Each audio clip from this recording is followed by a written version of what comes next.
to the Renaissance English History Podcast. I'm your host, Heather Tesco, and I'm a storyteller who makes history accessible because I believe it's a pathway to understanding who we are, our place in the universe, and a deeper connection to our own humanity. This is episode 83. It's another joint episode with Melita of Tudor Times on Mary Sidney. Just a quick note that the Renaissance English History Podcast is a proud member of the Agora Podcast Network. You can discover lots of great new podcasts at agorapodcastnetwork.com. And the podcast of the month is the Cannonball. Cannonball is a monthly podcast co-hosted by two well-educated autodidacts who are attempting to read all of the books in the appendix to Harold Bloom's The Western Canon. Learn more at thecannonballpodcast.wordpress.com. Also, I need to thank a very special group of people right now, my lovely Patreon patrons. So I have a really special Patreon drive going on right now in August. It's kind of like an NPR fundraiser, but more Renaissance-y. So if you sign up at the $3 an episode level or higher, anytime during the month of August, you will get one of the 2018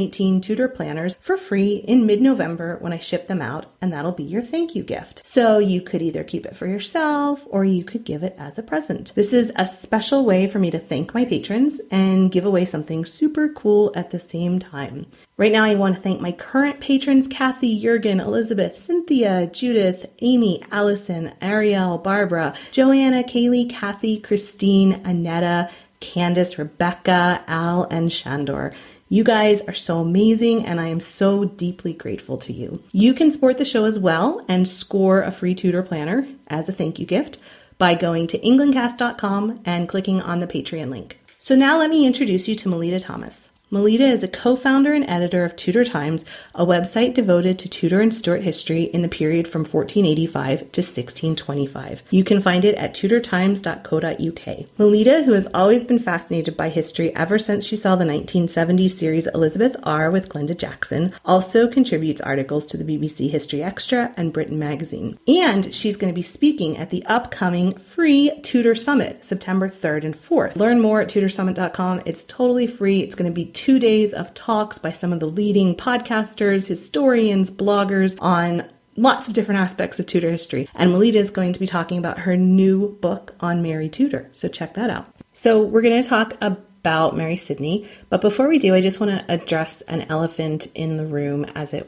were. In the last episode on Margaret Pole, Melita used the word niggardly to describe Henry VII in terms of how he dealt with Margaret Pole. And the word means miserly. And there were a couple of people who were curious about it, and there were a couple of people who found it offensive. So it's really important to note that the etymology is completely different than the racial slur. It is in no way related to the racial slur. I would never say that. And also in the UK, there is no controversy about this word at all. And I had no idea that there even was a controversy about it. But then a couple of people sent me emails and posted it on the Facebook page. And I realized, I looked it up and I saw that there's apparently a controversy around using that word. So, we just kind of wanted to make it clear for anybody who still had lingering feelings of feeling offended or uncomfortable that it's not that word. Okay, so here's Melita.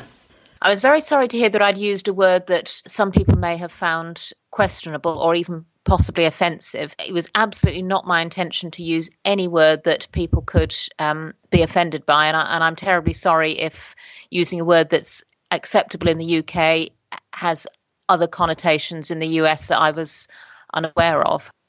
Sounds good. Obviously, we would never want to offend anybody. Everybody's welcome in Tudor England. Moving on then to Mary Sidney, Countess of Pembroke. What can you tell me about her? Well, it's actually quite hard to tell you anything about her. What I've really discovered is how little is known about Mary Sidney herself. I was aware of Mary Sidney as she's been described as the most important non-royal woman in literary terms of the Tudor and Renaissance period, because so much work was dedicated to her, and she's mentioned in connection, obviously, largely with her brother, Sir Philip Sidney, but also for some of her own work. But actually finding anything out about her is quite difficult. There aren't an awful lot of records giving information about her as an individual. She's always an adjunct to somebody else. But what I have found out about, so she came from a family that on both sides was very close to Elizabeth I. Her father, Sir Henry Sidney, had been a companion of Edward VI, and Edward actually died in Henry's arms. And her mother, Mary Dudley, was the sister of Robert Dudley, Elizabeth's, what should we say, her friend, her companion, probably not her lover, but the man she was undoubtedly deeply attached to. So the marriage of Henry Sidney and Mary Dudley was a marriage between two families that Elizabeth was close to.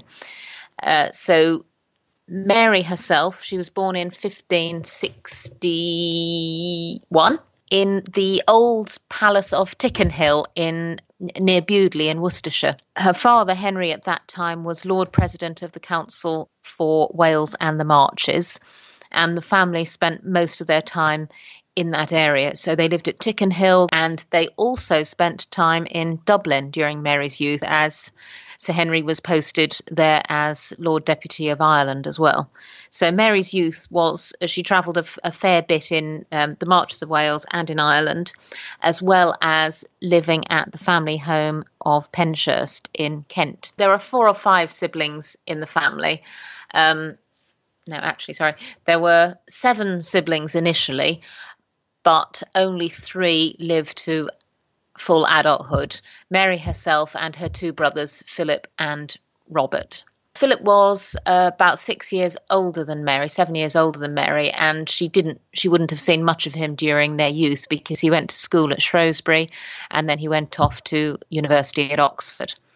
Her closest companion was probably her sister Ambrosia, died in 1575 when she was about 15. And this was the spur to Queen Elizabeth offering Mary a place at court as a gesture to Ambrosia's parents in their grief, to comfort them. Elizabeth offered to have Mary at court, possibly to avoid infection. So in 1575, at the age of 14, Mary Sidney went to the court of the Queen. She was probably at Kenilworth at the great pageant of 1575, where her uncle Robert made one last-ditch attempt to persuade Elizabeth to marry him. Within a couple of years of joining the court, Mary was betrothed to Henry Herbert, Earl of Pembroke. He was considerably older than her. He was about 38 when she was 15, so rather a large age gap. In his youth, he had been briefly married to Lady Catherine Grey, but the marriage was annulled after the failure of the coup attempting to put Jane Grey on the throne. So Henry Herbert had married the Earl of Shrewsbury's daughter, but had no children. So he was keen to find a second wife who could give him a son, but also he wanted to be further associated with the Earl of Leicester and the Dudley family. Got absolutely no information at all about what their personal relationship was like. On the positive side, Pembroke himself was a learned man. He was interested in books and drama, so we can see that they had some tastes in common. Whether she already had those tastes or whether she developed them in conjunction with her husband, because obviously at 15 she was at quite an impressionable age, isn't clear. And later there are indications that Pembroke was a man of particularly violent and difficult temper, but whether he ever treated Mary harshly, there's absolutely no information at all. They had 4 children, 2 boys, 2 girls. The first little girl died the day after her 3rd birthday, which obviously very distressing for the parents. And the second daughter, Anne, lived into her early 20s, but disappeared from the record when she's about 23. Nobody seems to know quite what happened to her. But the other 2 sons, William and Philip, reached full adulthood and played an important part at the Stuart court. So there's Mary in her living as Countess of Pembroke in one of the most beautiful houses in England, Wilton House. It's been significantly changed since Mary's day, but it's a place well worth visiting. Very, very, very beautiful. They had a house in London. They were extremely well off. Their descendants are still in possession of Wilton House, which has never had to go to the National Trust or anything like that. So they had a good deal of money. In 1580, Mary's brother Philip, having begun a very successful career at court, fell into disgrace with the Queen. He had been part of the negotiating team for Elizabeth's possible marriage to the Duke of Anjou, but Philip was very, very much against the marriage, and he wrote a letter to the Queen which was sort of publicised with his objections to the marriage. Now, whether Elizabeth ever intended to marry Anjou isn't certain. She probably didn't, but she certainly didn't want Sir Philip Sidney, who was a fairly junior member of the court, publicly criticising her policy. So he was banished from court, and he went to Wilton to stay with his sister. And it's probably at this time that he introduced her. She was about 19. He was 26 to his literary friends. So Edmund Spenser, Gabriel Harvey, Fulke Greville, a whole range of Renaissance poets and writers. Also in the household was a chap called Thomas Moffat, or Muffet, possibly the origin of the nursery rhyme Little Miss Muffet, about his daughter, but possibly not. So there was quite a circle of young poets and playwrights in Wilton House, and it was there that Philip started his poem, The Countess of Pembroke's Arcadia, which he dedicated to Mary. Time passed, and we don't hear anything much more of what Mary was up to until 1587, which was a terrible year for her. Her father died. Her mother died. She herself was very ill with something that sounds like quinsy, an abscess in the throat, which even today they can only cure by lancing it, and that's what happened to Mary. So if you can imagine a Tudor doctor with a sharp knife in your throat, that's what poor Mary had to deal with. But she was very ill, and the Dr. Moffat wrote to Philip, who was by then in Flanders. He was Governor General of the port of Flushing, as they called it in English, of Vlissingen, I think it is in Flemish, as part of the English support for the Dutch attempt to cast off the shackles of Spain. So Philip got this letter saying that his sister was terribly ill, which he was very concerned about. But shortly after, at the Battle of Zutphen, Philip was severely wounded in the thigh, and he was not as lucky as his sister. He got gangrene and died, again pretty horribly, I think. So that was a tough year for Mary. After Sir Philip's death, he was already, despite his being only in his mid-20s, tipped for the top, as we might say now. He was highly thought of for both his literary work and also for his political skills. He was very close to the more Puritan end of Elizabeth's advisors. The Earl of Leicester, Sir Francis Walsingham, was his father-in-law, and he was a strong supporter of the Protestant rebellion in the Netherlands. Mary, as she couldn't go to his funeral, women didn't go to funerals of men in those days. She was very concerned to make sure that his literary legacy was properly cared for, and she began by annotating, improving, putting together what you might call an authorised edition of his Arcadia. An early edition had been published in 1590, not long after his death, and then in 1593, Mary organised a second publication of what became known as the New Arcadia, because it contained a good deal more material than the first one. And it was at this time that she began publishing her own works, starting off with translations. She did a couple of translations from the French, from Philippe du Plessis-Mornay's Discourse on Life and Death, and also, perhaps more interestingly, a translation of a French play called Mark Antony by a chap called Robert Garnier. She translated it into English as Antonius. And this was the first play translated or written by a woman to be published in English. And what was interesting about it, it was the start of a fashion for making current political points through the medium of Roman or Greek history. So the original play by Garnier was really all about the French religious wars, which he was a Huguenot. So again, Mary would have been aligned with the Huguenot cause. So it was quite an interesting selection of a play to translate. Her third translation work, also considered very erudite, was of Plutarch, one of Plutarch's triumphs. Plutarch had written a cycle called the Triumphs, the triumph of love, the triumph of chastity, the triumph of death, and so forth. And Mary translated the triumph of death. Mary was then working on her most famous work, the versification or the verse translation of the Psalms. This was a work that had been started by her brother Philip, and it's not clear whether it was always a joint work and that he began it and she worked with him on it, or whether he started it and she was just his sounding board. But then when he died, and he'd only done up to Psalm number 43, she completed it. Now, what's interesting about her translations and versifications is the style of them.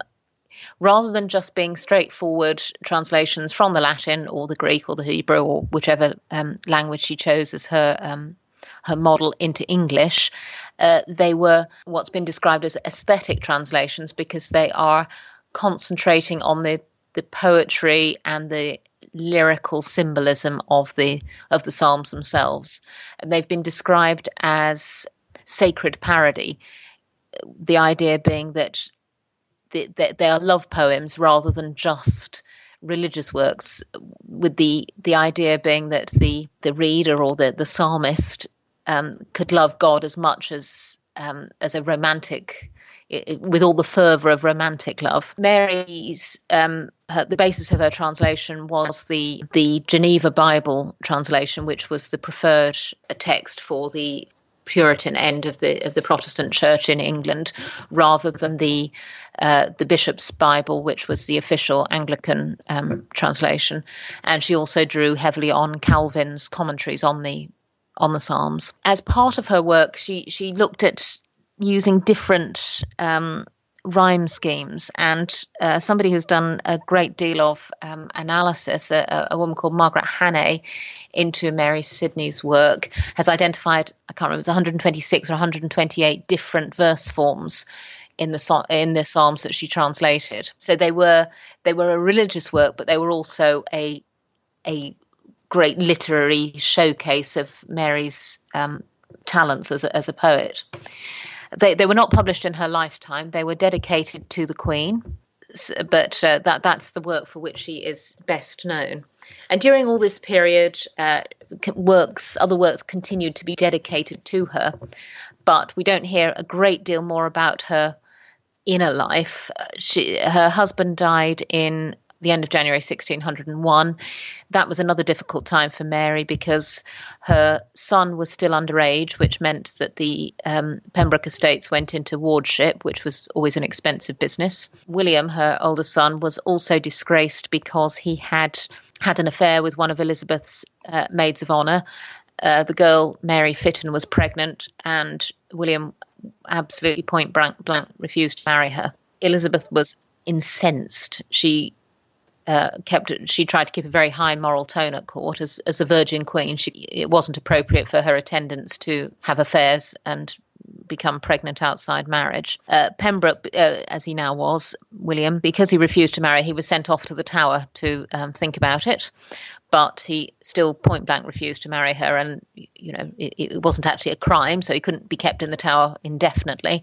But he was then sent away from court to Wilton. So Mary obviously was upset and angry that her son had disgraced himself with the Queen. Then at the death of Elizabeth in 1603, both William and Mary's other son Philip were high in the favour of the new King James, who also appears to have liked Mary. He and his wife, Queen Anne, visited Wilton on at least 2 occasions and spent some time there. Mary's cousin, or the daughter of Mary's cousin, Lucy, Countess of Bedford, was Queen Anne's most senior lady in waiting. And so Mary was again close to court circles, even in the early years of King James. As time passed, of course, she retired a little from court life. She no longer lived at Wilton. She had her dower properties. She lived at Cardiff Castle was one of them, which is a a very interesting place to visit. In 1612, she went abroad for her health, and she spent some 3 years in Belgium at a place called Spa. And there she became friendly with Dr. Matthew Lister, who later rose to, he became a physician to the king and lived well into his 90s, actually, a very, very long life. There was a rumour that they were secretly married, but there's no evidence of that. But I think one could infer they were slightly more than friends. She came back to England in 1615, and the king granted her a rather nice estate in Bedford near Ampthill, where she built the delightful Houghton House, which was probably the model for John Bunyan's The Palace Beautiful in The Pilgrim's Progress, because he came from that area of Bedfordshire. And she, as far as we can tell, because there's no more information, she divided her time between Houghton and a London property in where she died in 1621 in Aldersgate Street. She died of smallpox.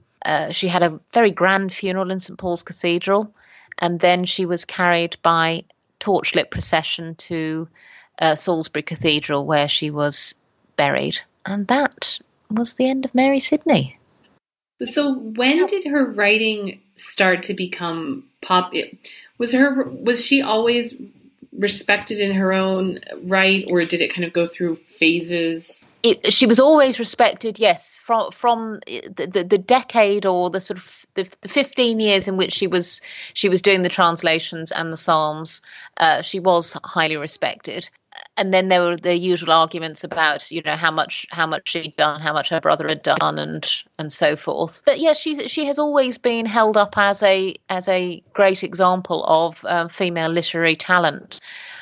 She had a lot of influence on her niece, Mary Sidney Lady Wroth, who was a writer of the next generation, and another one, Elizabeth Lady Carey.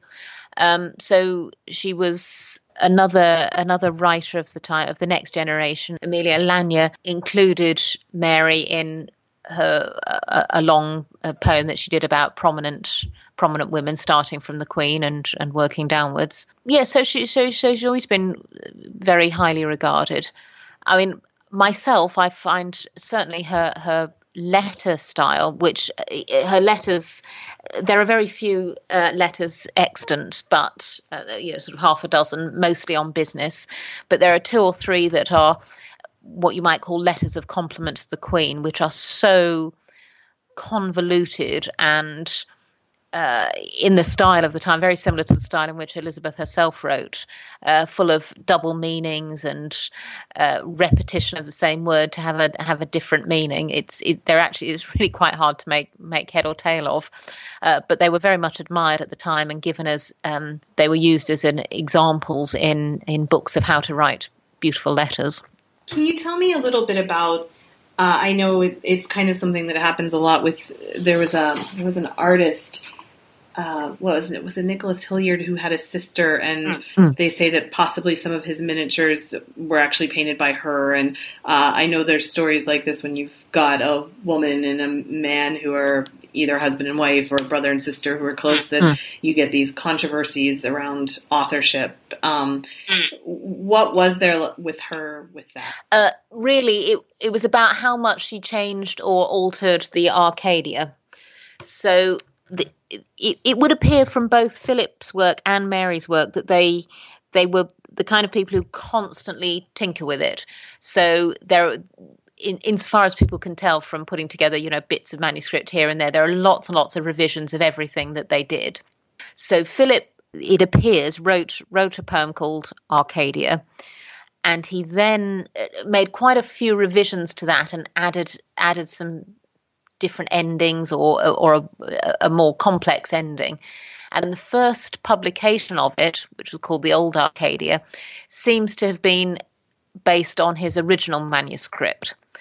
Then the publication of 1593 that Mary took charge of became known as the New Arcadia, which had this new ending and some other changes. And the question is, did she make up that ending, or does it actually come from the notes and the manuscripts that she had of his? Current thinking seems to be that it was his work and that she used, his annotations to make the changes. With the Psalms, he is always attributed to doing the first 43, and she did the subsequent ones. But how much they discussed his 43 before he died, and whether she input into those or whether they just talked about them isn't clear. John Donne, the other great poet of the era, he wrote an ode praising them both as the translators of these sonnets, as Moses and Miriam, biblical allusions there. So she was always well thought of in her time. So something I read about her family as well was that they supported one of the early theater troupes. Yes, well, I mean, at that time, actors could only act if they were sort of officially belonged to somebody suitable. So there was the Lord Chamberlain's men, and there were Lord Pembroke's players, and there were a few others. Anyway, so Lord Pembroke's players, who may in the early days have included Shakespeare. The jury's still out on that one. But it is then there were the Lord Chamberlain's players who did include Shakespeare, and they were certainly patronised by Mary and played at Wilton. And it's likely, or certainly possible, that the first rendition of As You Like It was performed at Wilton by Shakespeare and his company. And it was to Mary's sons, William and Philip, that first folio was of Shakespeare's work was dedicated. So there was a good deal of supportive drama we could infer from that. Why did you choose her as the person of the month, and what is it about her that is worth knowing about and studying? We chose her because, partly to have a different perspective from just politics. Although, of course, looking at what we do know of her work, and her, you can't get away from the politics in that. Particularly the Psalms, religion was a political act in those days. The relationship between, Mary's, the sort of political affiliations of the Dudleys and the Sidneys as being more radically Protestant and very much more inclined to intervention in the Netherlands than some of the other members of Elizabeth's court, certainly much more than Elizabeth herself ever wanted to get involved. She really didn't want to get involved at all, but she was forced into it eventually by circumstance and also by constant pressure from the those who are in favour of it. So it was interesting to try to find out more about it, about somebody else who, with a different perspective. But the tricky bit, of course, is because she was a woman and she didn't hold any high office and she wasn't a queen, information about her is not that comprehensive. I think it's an interesting a period generally when, I suppose the generation after Mary's is probably the last of the generations that were highly educated for a long time. So female education came to the fore in the in the late 15th century, and then, to really gathered pace in the 1520s and 30s. The two queens, Regnant Mary and Elizabeth, were both very highly educated, and there was a great fashion for it in the middle of the 16th century, which lasted probably until early in the 17th century, after which female education, even amongst the elite, seemed to slip back somewhat. I mean, there were outstanding examples, but it wasn't as widespread as it was in Mary's generation. Sure, yeah, I think about that all of that time period, even starting with Catherine of Aragon's mother, and Catherine of Aragon planned out Mary's education and everything. Yeah. It was such an important. Yes, but by the time you get to the mid 17th century, I mean. James II's daughters, who became queens themselves, Queen Mary II and Queen Anne, they could barely write. I mean, that's a bit of an exaggeration, but, it wasn't considered at all necessary for them to be educated. Okay, so where can we find out more about her? with great difficulty, I have to say. I have been trawling all over the place to find out information. I mean, there is, as always, there's stuff in the calendars of state papers from the reigns of Elizabeth and James. Biographies by Philip sort of mention her, but it's mostly by reading learned articles in literary and academic journals about literature that the odd facts come to light. The only sort of the best biography, or the most comprehensive one, it dates back to the early 20th century. I mean, it's by Frances Young, I think it is. So if you can get your hands on a copy of that, obviously we've done the piece on Tudor Times website, and there is a bibliography which will give some ideas as to where you can look. Perfect. Anything else that I should be asking? Don't think so. It's funny. I have very little sense of her personality because there's just not enough to know, really. I'm glad she had the lover in old age. Who apparently she didn't leave a will. Her effects just went to her sons, but they rather kindly gave Matthew Lister a pension. And in one of the descriptions of her funeral, somebody comments that he was well worn in the Countess's service. Yes, that's just one little snippet on her character. Thank you again to Melita Thomas for taking the time to tell us about Mary Sidney. For more information on her, go to tudortimes.co.uk, or you can also see the resources available on the Englandcast site at englandcast.com. And remember, if you like this show, the biggest way you can help it, which is totally free, is to leave a review on iTunes and to tell a friend about it. Seriously, you tell your friends to listen, right? In the next episode in 2 weeks, actually, I was going to do food. I'm skipping. I know you guys hate it when I do this. I'm really sorry. I try not to do it more than once or twice a year. I want to talk more about food, but because the solar eclipse is happening in the US, I've been wanting to do an episode on astronomy and on science in Tudor England anyway, and I think that now is kind of the timely time to do it. So I'm working on an episode on astronomy and on science in general in Tudor England. It was such a time of, Copernicus and moving from this Earth-centered universe to the sun-centered universe or galaxy, solar system. So I'm working on an episode on that. So stay tuned for that, and then we'll go back to food and dining and manners and things like that. Stay tuned for that, and also remember the very special Patreon deal for those of you who support me during my Patreon membership drive, as it were. Thanks so much for listening, you guys, and I will talk with you again in about 2 weeks. Bye-bye. Blow, northern wind, send for Mary sway.